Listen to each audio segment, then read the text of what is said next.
Nís luas tatan hug imróí fefe, Ciarraí sár has bantas nor líder Corcaigh, le canis Peile fefe in the moon airgrid. Bhí Brian Tyres agus Don McGart I drá lead an cheann seo. Figure this one, do that little tough boy look with your jaw. You want to be playing games for Ciarraí, that's what you grow up wanting to do, so it's a brilliant opportunity and I'm very much enjoying it. So. Look it in the eye. An sprioc a chur mar róin ag tús an cluiche ná cin tú grámar sa cluiche ag lehaim agus bhí tús maithagain. Fear ó Ciarraí nó rathail agus a réist cosíocht Anna Yasinson spás dianta san again Ciarraí. I suppose it was tough enough in the first half to just get on the ball, like things were tighter in the first half. Everything from comrade to populist.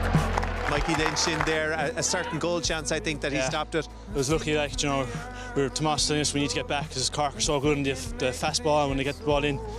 Ceapas éin gur chaile mar deisina agus gur raibh cearta gan a bheith níos mó ná ceir faointe chun cín ag lehaim. Tugann sé fear ná na gcónaí agus tá fainte bhfuil fachta get Charlie Keating.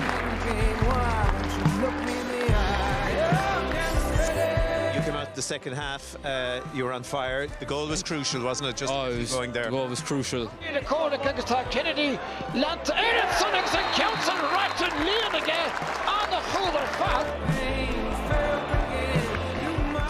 Lasser savarach sa dlí a dimmer sibh céad tréimhte sin.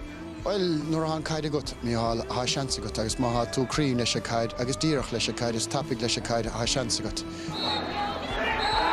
Tá trí chuir múr as a chéile puinte ag Ciarraí an sá. Look it in the eye.